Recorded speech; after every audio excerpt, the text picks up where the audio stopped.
Au nom du Père, du Fils et du Saint-Esprit. Amen. Et mes frères et sœurs, je vous souhaite un bon dimanche.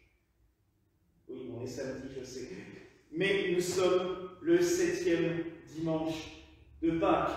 Vous savez, comme je vous l'avais dit la semaine dernière, que la tradition ancienne de l'Église faisait de la semaine pascale une semaine tellement importante et tellement grande qu'on l'appelait la semaine des 7 dimanches. Et nous sommes déjà arrivés à ce 7e dimanche où nous proclamons de nouveau l'évangile de la résurrection comme dimanche dernier. Nous annonçons le Christ ressuscité. Et aussi aujourd'hui, et là je le dis avec nostalgie, nous terminons la lecture de l'Apocalypse avec ce texte tiré de la conclusion même de l'Apocalypse. Et encore une fois, nous ne pouvons qu'être émerveillés par ce qu'il se passe, par ce qui est raconté. Il y a deux choses, moi, qui m'ont marqué, peut-être à cause des lectures de ces derniers temps. Et je vais faire un petit clin d'œil au Père Glenn, parce qu'il m'a envoyé hier les références d'un livre très intéressant, Les Noces de l'Agneau, par un écrivain anglais. Je vous donnerai les références, j'ai perdu son nom de famille là, parce que j'ai commencé à le lire cette nuit. Et c'est le récit d'un pasteur américain, calviniste, qui un jour a assisté à la messe pour la première fois. Alors il était féru d'écriture, vous savez que les protestants connaissent l'écriture, j'allais dire, lettre par lettre, point par point. Et il avait vraiment une dent contre la messe catholique. Pour lui, c'était n'importe quoi, parce qu'on lui avait enseigné ça depuis tout petit. Ça ne sert à rien, c'est n'importe quoi, c'est contre les Écritures. Et en fait, il était un passionné du livre de l'Apocalypse. Et il raconte dans le premier chapitre, j'ai lu ça ce matin, il raconte qu'il est venu dans une petite chapelle à une messe et il s'est assis dans le fond. Et qu'au fur et à mesure de l'assistance à cette messe, il a vu se dérouler devant ses yeux tout ce qu'il avait vu dans le livre de l'Apocalypse. La liturgie céleste.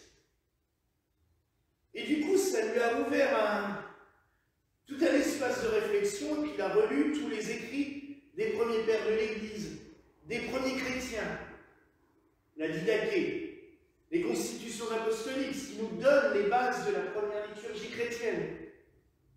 Et il s'est rendu compte qu'en fait, la seule volonté de l'Église a toujours été de faire sur la terre ce qui se fait au ciel devant le trône de l'agneau. Et ça a été pour lui une révélation. Alors, je n'ai pas encore lu la suite, mais je suis impatient de la lire, parce que c'est vraiment un récit bouleversant, et c'est vraiment ce que j'ai l'impression, moi, de vivre depuis des années. Quand je célèbre la messe, et vous savez, dans l'année, on ne lit pas beaucoup l'Apocalypse, à part à l'Assomption, pour le récit qui nous parle de la femme triomphante face aux démons. Mais à chaque fois que je lis des passages, je me dis, c'est waouh! C'est bouleversant à quel point on essaye, d'une manière bien minime, je suis sûr que nos liturgies doivent passer au ciel pour un pique-nique, tellement nous on pense que c'est magnifique et beau, mais imaginez de célébrer cela en présence du Seigneur. Mais là, ça doit être quelque chose de terrifiant en même temps, de bouleversant, de beau, mais de terrifiant. Mon pauvre Claire qui a peur quand il oublie de faire un truc, mais imaginez de célébrer la liturgie devant Dieu lui-même. Mais alors là, je pense qu'on serait tous morts de trouille. mais ça me bouleverse à chaque fois. Et du coup, ça me ramène aussi à des lectures que j'ai faites il y a longtemps. Au début, quand j'ai découvert la liturgie gallicane, demain ça fera 22 ans.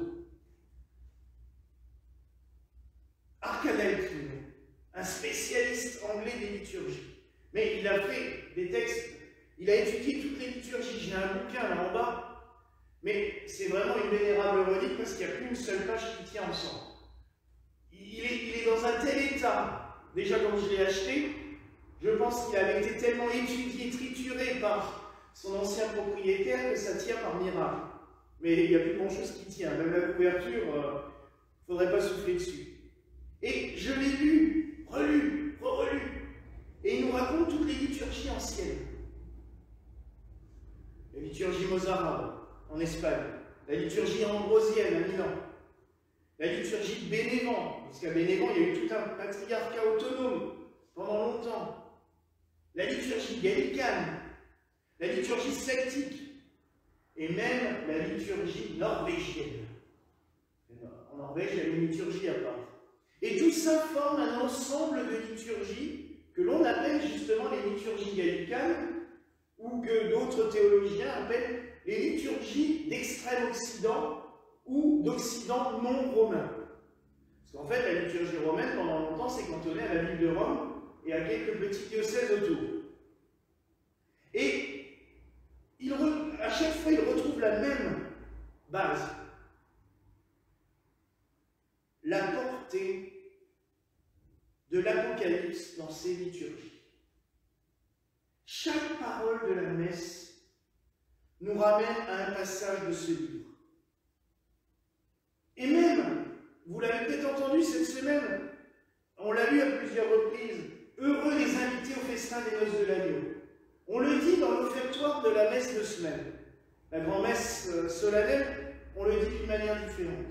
Puis on le redit une deuxième fois au moment où le prêtre élève l'hostie et le calice pour inviter les fidèles à la communion.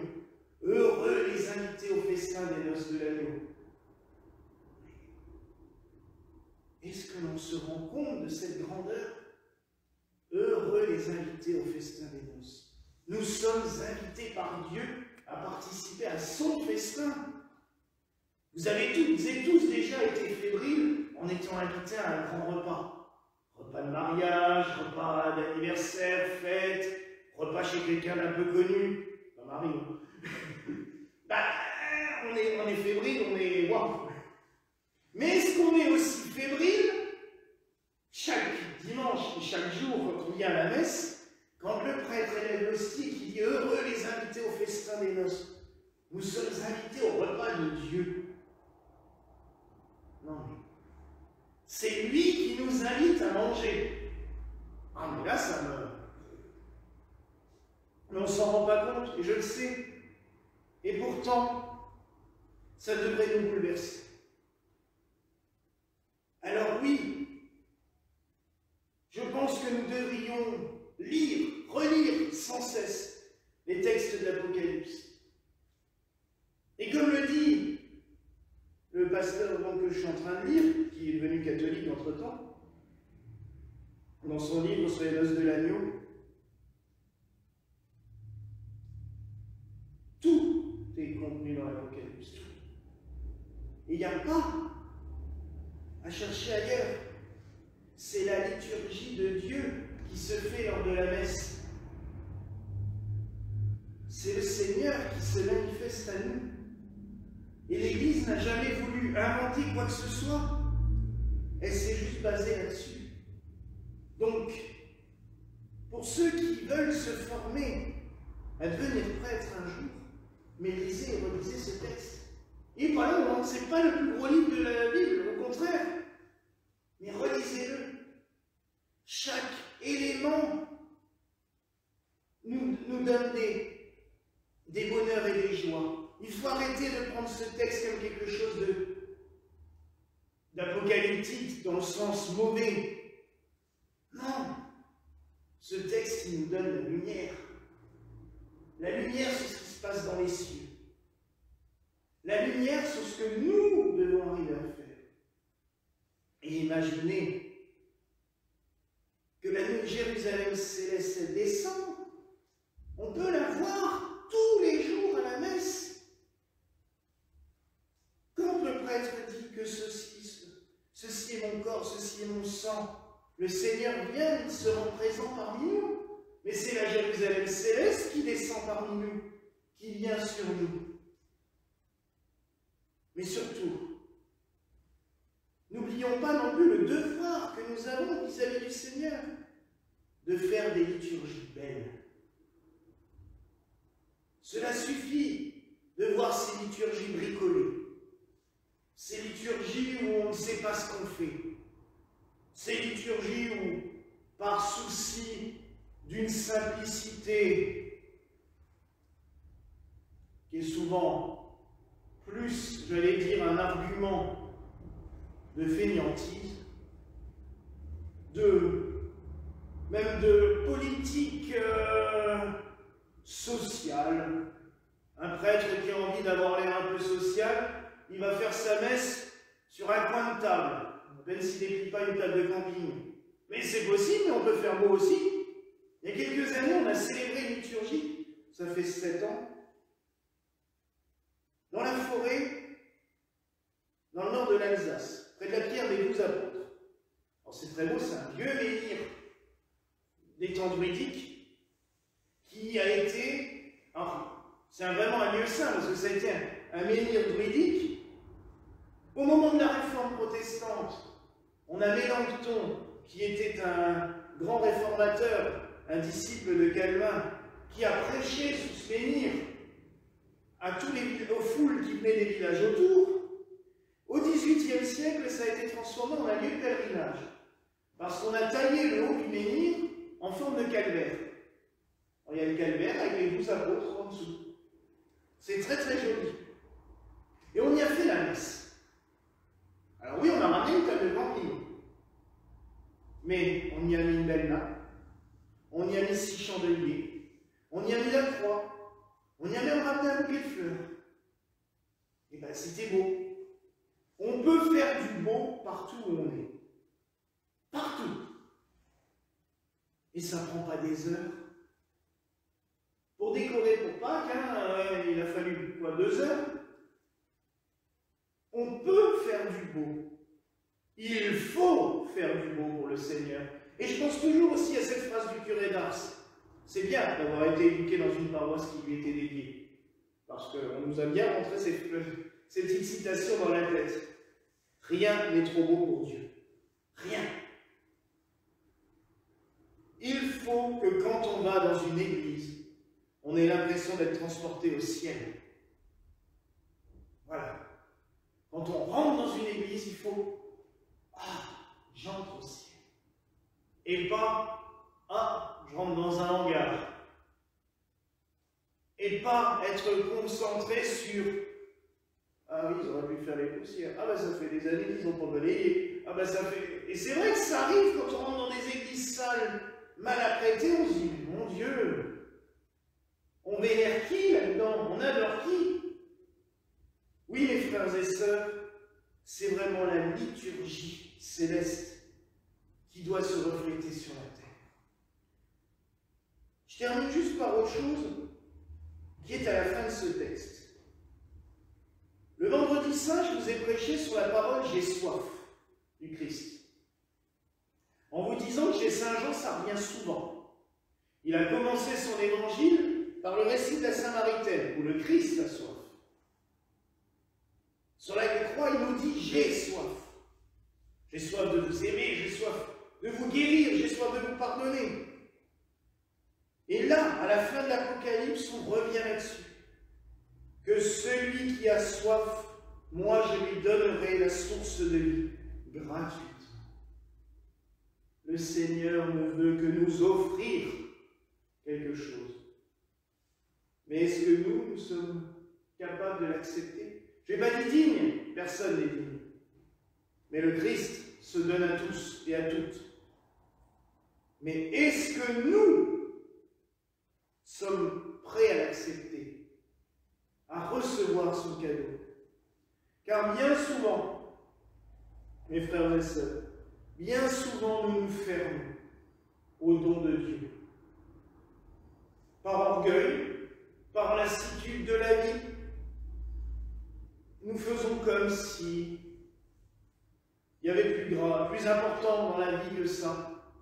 Mais il n'y a pas plus important que de recevoir la vie, il nous le dit. Je donnerai la source de vie. Mais allons puiser. Prenons des seaux, prenons des bassines, prenons tout pour aller puiser à la source de la vie. Et cette source de la vie, on la trouve où? Dans la liturgie. C'est marqué ailleurs dans l'Apocalypse que du trône de l'agneau s'écoulent des fleuves d'eau vive. Et demain, nous allons fêter Jésus miséricordieux. C'est la même image. De son cœur s'écoulent les flots de miséricorde et d'amour. Il coule du sang et de l'eau. Mais c'est toute la même chose. Le Christ, avec le cœur ouvert et les rayons qui sortent, c'est comme l'agneau de l'autel, avec le flot qui coule de son côté. Comme sur le cierge pascal aussi, on voit du côté de l'agneau qui remplit le calice. La miséricorde et l'amour, on la trouve sur l'autel. Lors de la messe, Dieu se donne à nous. Il nous donne son amour, il nous donne sa miséricorde. Alors mes frères et sœurs, ouvrons-nous comme des calices pour recevoir cette source d'eau vive. Vous voyez, cette semaine a été exceptionnelle, je trouve, par la beauté de ses enseignements. Il faudrait que les églises soient pleines la semaine après Pâques. Mais la plupart du temps, tout le monde a été tellement à l'office pendant 4 jours, que la semaine après Pâques, on fait un peu grève. Hein. Mais les prêtres aussi, ils ont envie de dormir des fois après Pâques. Mais ces enseignements sont tellement beaux. Relisons ces textes. Et surtout, ouvrons-nous totalement au fleuve d'eau vive que le Seigneur nous donne. Recueillons son amour, recueillons sa miséricorde pour vivre toujours mieux, plus fort, guéri de nos maladies, guéri de nos impuretés et surtout pour pouvoir chanter et célébrer sa gloire comme il se doit, comme le font les anges et tous les élus qui sont dans les cieux. Voilà la grâce que je vous souhaite en ce jour au nom du Père, du Fils et du Saint-Esprit. Amen. Et que la paix du Seigneur soit toujours avec vous.